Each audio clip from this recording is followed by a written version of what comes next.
Alright, what's up y'all? Welcome back to my channel and welcome to my finale, I guess you could say, of my Dead Palettes Walking, my 25 days of palette resurrections, where I work my way through my eyeshadow palette collection and use a different one every day. Or, you know, some of them I had to use twice because I kind of started to run out of palettes that were considered dead in my opinion. So that's why I ended up using some of them multiple times. And so a lot of these probably aren't going to be very surprising. Like, a lot of the rankings aren't going to come as a surprise to most of you, especially if you've kept up with the series and seen how many times I used certain palettes, the ones that I did have to double up on or triple up on in the case of maybe one. I wouldn't describe any of my palettes aside from one as being bad palettes. I'm gonna rank them from least favorite to favorite. Let's go ahead and start with the worst palette because, oh my god, it is just a bad palette. I feel like its flaws far outweigh its positives, and that would be the Lorac Mega Pro 4 palette. A lot of them are just absolute garbage that I don't know why they ever existed to begin with. Kind of like Light Sage, Sugar Cookie, Cool Taupe. Everybody freaked out about Light Sage, including me. I thought Light Sage was going to be really cool when I first got it, and it's pretty right off the bat, but what even is this shade and what could you ever use it for? If you're gonna have pastel shades in a palette, they need to be vibrant and they need to be pigmented, or otherwise they're just useless, and that is what Light Sage is to me. If you've seen my review of the palette, if you've seen my resurrection of the palette, you may know already that I hate these because they burn my eyes really, really bad. They sting the crap out of my eyes, especially if I try to use them on my lower lash line. They get in my eyes, they burn. I don't know why. No. My next least favorite, I guess I should say, this is the Kylie Purple palette. Now, I really do love this palette, and I love the shades in here. I love the colors, but in my opinion, there are just too many duds in terms of the formula for it to be considered one of my favorites, I guess I should say. I do really, really like it, but the formula is kind of tricky to work with at times, and that was that bottom middle shade. It just doesn't really show up as much of anything. It's difficult to use. I can't really find any use for it. And I'm also going to factor the price into this one because it was $42, and there are a couple shades in there that I just consider badly formulated and just difficult to use to the point that I don't often want to use them. That's why it's coming in near the bottom. Again, a palette that I like. It's just not as versatile as I would like. This is a Too Faced Peanut Butter and Jelly palette. I really do love the shades in here that are good, but my problem with this palette, and the reason it's coming in a little bit towards the bottom, right at the bottom almost, is because these three shades right here are so very similar because of the tonal issue. And by tonal, I mean it's hard to build depth with this palette because most of these shades are all kind of in the same range of tones, if you see what I'm saying there. So it's hard to get dimension without getting extremely creative. Not that that's a bad thing. I still love this palette, don't get me wrong. It's just it's just more flawed than some of the others that are above it. The next one I'm going to talk about is the Wet n Wild Rosé in the Air. This is a great palette, but the reason it's coming in at number 4 in my least favorite, fourth from the bottom, is because I consider it to have duds. Now, it's not that bad of a thing considering it's only like $5 or $6. I think it was like $5.99 when I bought it. I think it might be cheaper now. It's just the shimmer shades. They are definitely duds. Now, I can make this one work. This is the dupe for Antique Bronze in the palette. I can make that shade work if I wet it. But the other shade, even if you wet it, it won't stay together. It doesn't give off a nice sheen of any sort. So I haven't gotten rid of it despite still having Modern Renaissance, because I think a lot of those shades in there are better than their Modern Renaissance counterparts. However, Modern Renaissance is going to come in right above that one. And here is why. Pretty much 3 reasons. Vermeer, Primavera, and Venetian Red. I think these shimmers are great, and in Venetian Red, there's no dupe for that in this palette. And Venetian Red happens to be my favorite shade in the Modern Renaissance palette. It is my dream red shade, and that is why this one just barely edges out Rosé in the Air. But above Modern Renaissance, we are gonna throw in Wet n Wild Not a Basic Peach. I didn't think this would ever come above Modern Renaissance for me until my most recent video with it and my most recent tutorial where I used it. And I just really, really loved it. This one in the middle is the biggest dud, in my opinion, but it's still really pretty and you can get it to work if you wet it. I have no problem wetting eyeshadows. I know some people do. They're like, look how sheeny. Look how pretty that is. Okay, let's talk about, now I'm only going to be talking about the eyeshadow portion of this palette because I don't think it's fair to judge it based on its contour side because I think I might cut this off. And because I consider it a decently affordable palette even without this, I'm not going to let this be its downfall, but I definitely do not like this part of the palette. But why we're here is the eyeshadow part. I love the eyeshadow palette up here. I love the formula. There's not a single dud. I love all of the shimmer shades. They're so unique. Their finish is almost wet in appearance. I don't know if you can see just the finish of them, the texture. They almost look wet. Like you can see this. You can see that gleam it just throws instantly as soon as I shift my hand. This also happens to be one of my favorite matte formulas that BH Cosmetics does. This is one of the best purple shades I've ever used in my life. Kylie Purple palette, take notes because that is how you do a matte purple. Purples are so hard to get right, but they just freaking nailed it. The next palette I'm going to talk about, this is the Morphe 3502 palette. I am one of the only people I feel like that talked about this palette at length when it came out. I know a few of the bigger YouTubers obviously kind of did a video dedicated to it, but I'm starting to wonder, like, did they do it because they got paid to? I really don't know, but I did buy into the hype. I do really love this palette.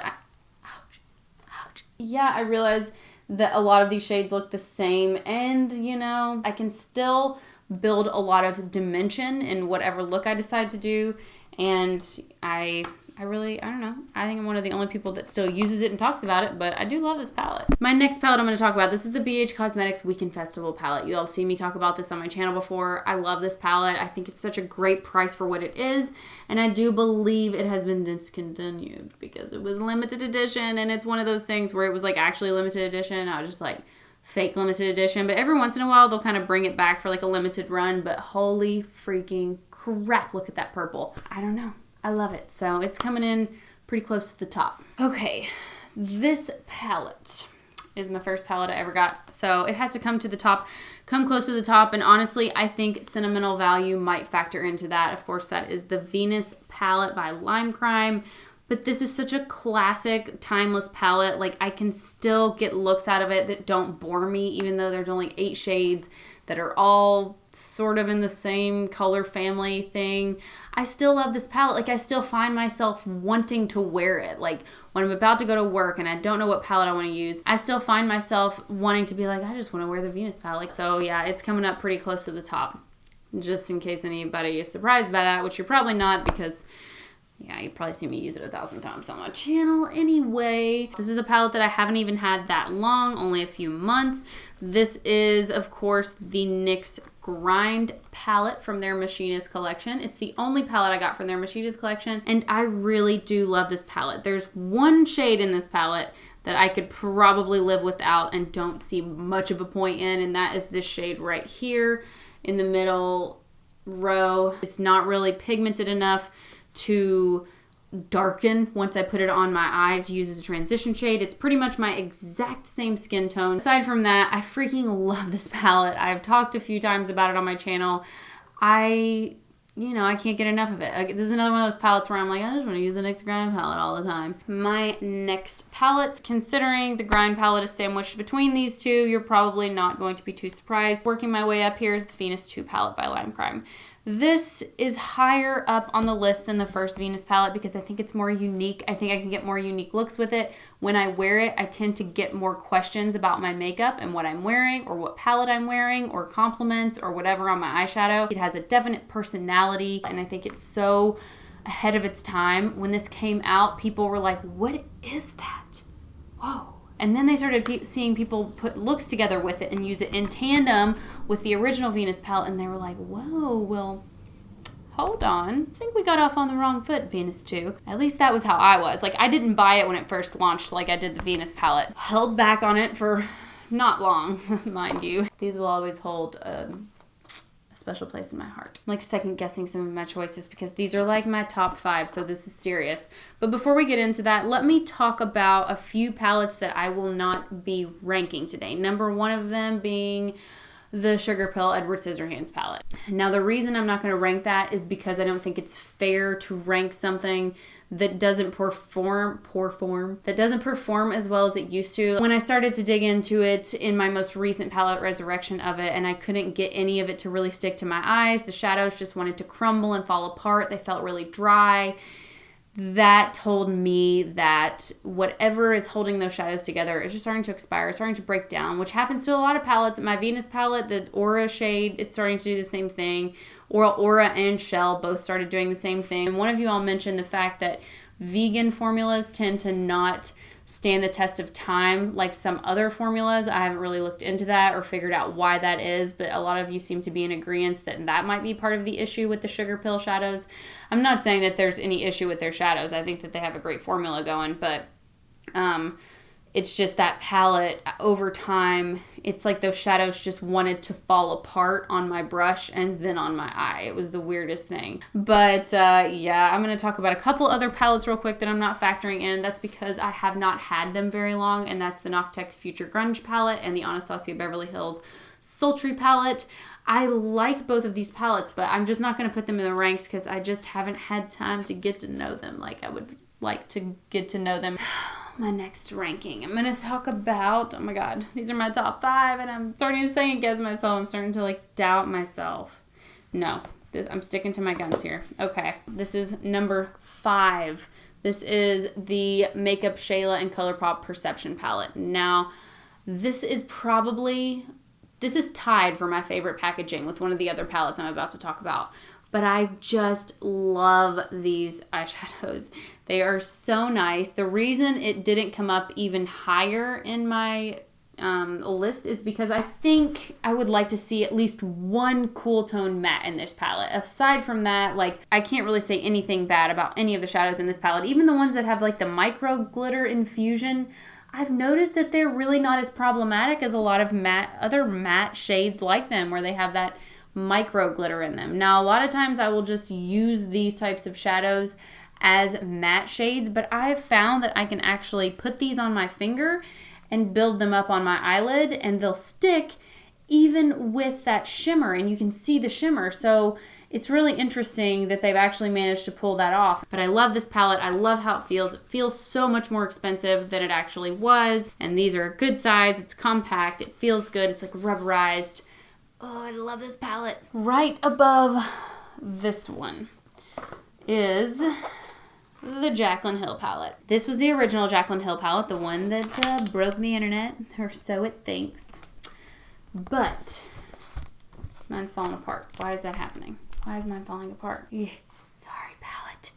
Anyway, I love this freaking palette so much. I get so much use out of it. Every time I visit my family, almost every time, well, pretty much every time I have visited my family or gone back home for weddings or whatever, I've taken this, and like, this is the only palette that I ever take. It's ridiculous. It's like the only palette that I need. And I love it for that reason, because it's so great. There's not a single dud in this palette. There's no shade in here that I don't think does a good job.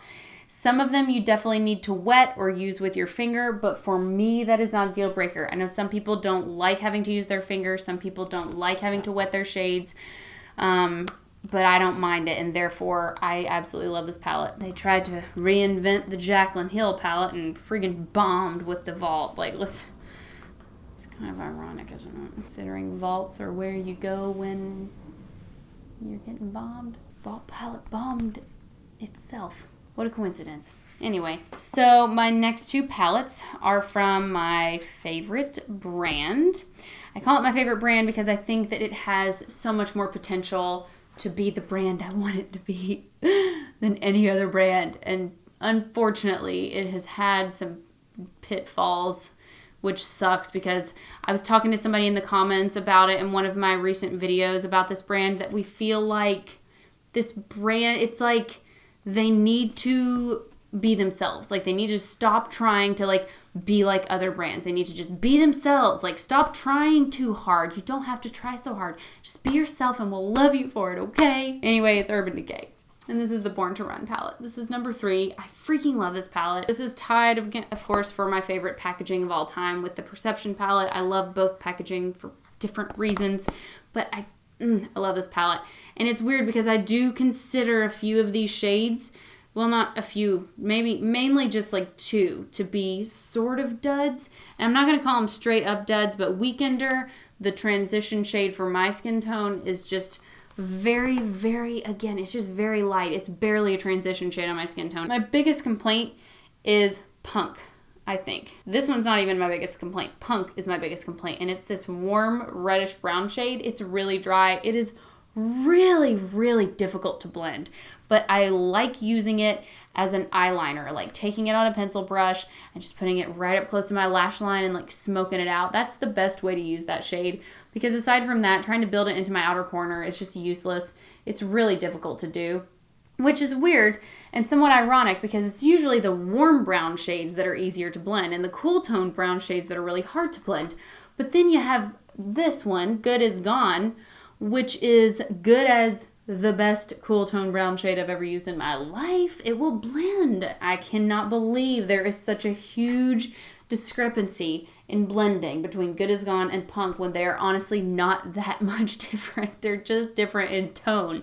Why in the world they're so different in blendability is beyond me. But aside from that, I love this palette. Again, a few of these shades, in order to build them up as vibrantly as I would like, I do have to use my finger or a wet brush. But that's just me. I don't mind doing that. And, you know, that's a personal preference. But this packaging as well, oh my God, it's so nice. And I know it looks like, oh, it just looks like a bunch of Instagrams. Which, yeah, it is. But once you have it in your hands and you just feel it and you just look at it. I mean, would you just look at it? Would you just look at this? Would you just look at it? We're going to move on. Again, talking about another Urban Decay palette. These are actually, no, they're not the only 2 Urban Decay palettes I own, because I do have the Kaleidoscope palette, or the Kristen Leanne, whatever you want to call it. I really love this palette, and this is the palette I think this is probably the most iconic palette of all time across any brand in the whole makeup community. This is probably the most popular palette of all time, dare I say. This is the Urban Decay Electric palette. Now, I cannot believe that they discontinued this. I've always wondered why they ended up discontinuing this. I wish they would bring it back, because maybe they discontinued it back in an era when nobody really cared so much about neon shadows and everybody was like, I just want neutrals, neutrals, neutrals. And then they came out with the naked palettes and the rest was history. This freaking eyeshadow palette exemplifies everything Urban Decay should be in a brand. Be the crumbling infrastructure we love so much. That brand is my favorite name for any brand out there. Urban Decay just evokes so many like pictures and just images and stories in my head of like the apocalypse, and I just wish they would be themselves again and stop being such posers. Like, I don't know who they're trying to be or what they're trying to do, but they need to just stop overthinking it. Just a small YouTuber, just a simple girl, simple tastes. Stop overthinking it. Get back to what you do the best and stop trying so freaking hard. Just stop trying so hard. That's all I'm asking. So I went and I swatched a few of those little ones that I've talked so much crap about. I swatched some of them. Now, there is one particular shade in one of the palettes, and I cannot remember what it is, but if I can, I will find it. I will link it. It is so pretty. Wow. Like, it has the potential to be, like, my most favorite eyeshadow of all time. But the rest of the palette is just stuff I already have. There's, like, one special shade in it, and I absolutely love that shade.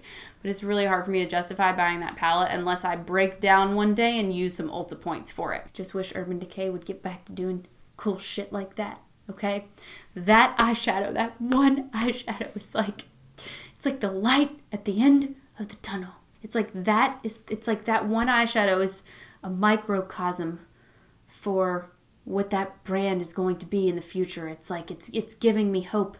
It's that gleam of light, that beautiful little eyeshadow shade that's like, don't give up on us yet. I just know the next big palette you come out with is going to kick ass. Now, let's talk about my top palette in my whole collection. This is my favorite palette. As much as I just talked up Urban Decay, y'all are going to be like, really? Of course, this is the BH Cosmetics Zodiac palette. I love this palette. I freaking love it. I love it so much. I want the Zodiac 2 palette. I think I'm definitely going to break down and buy it at some point next year, next month, whatever. Probably not, until I get back from my little vacation of shorts. Vacation of shorts. Yeah, it's freezing where I'm going. It won't be a shorts vacation, but I'm kind of cleaning this up a little bit because it is fudging messy. This is my favorite palette in my collection. Every time I do my makeup, this is the one that I really just want to reach for above all else. It's just such a great palette. The baked shadows are great. The mattes in this freaking palette are so high quality. I just absolutely love this matte formula. It is my favorite matte eyeshadow formula of all time. And I have heard that their second Zodiac palette has this same matte formula for their other eyeshadows. As much as I would love for them to just do a straight up pastel palette, akin to a familiar pastel palette that we all know, have heard of. I can't really think of what brand came out with it. I know it had pastel in the name, and it was a great palette, but I don't know. The brand escapes me. But come on, BH Cosmetics, fill that friggin' void. You know you want to. Come out with a pastel palette in this friggin' formula. Oh my God. That's all I have to say about that. I hope you all enjoyed this series. I hope you have, if you've kept up with me for the past 25 days, oh my God, you're amazing. I can't believe it's already over. It's crazy.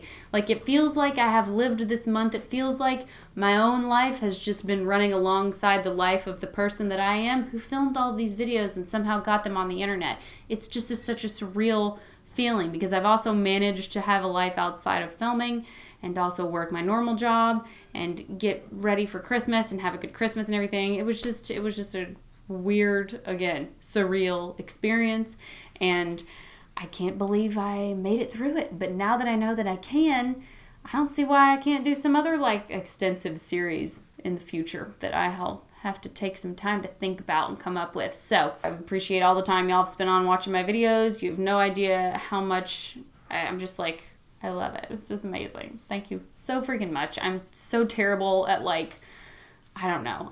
I'm bad. I'm generally bad at being like, oh yeah, they like my video, but I'm like, I hate it. It was awful. I'm usually really hard on myself and stuff, but I'm really proud of myself that I actually finished this and got through it. Yeah, I got really close to the midnight deadline a few nights, but hey, I'm on Pacific time, so.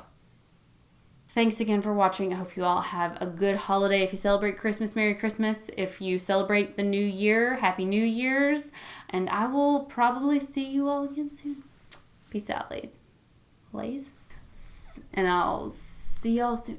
I'm so awkward at outros.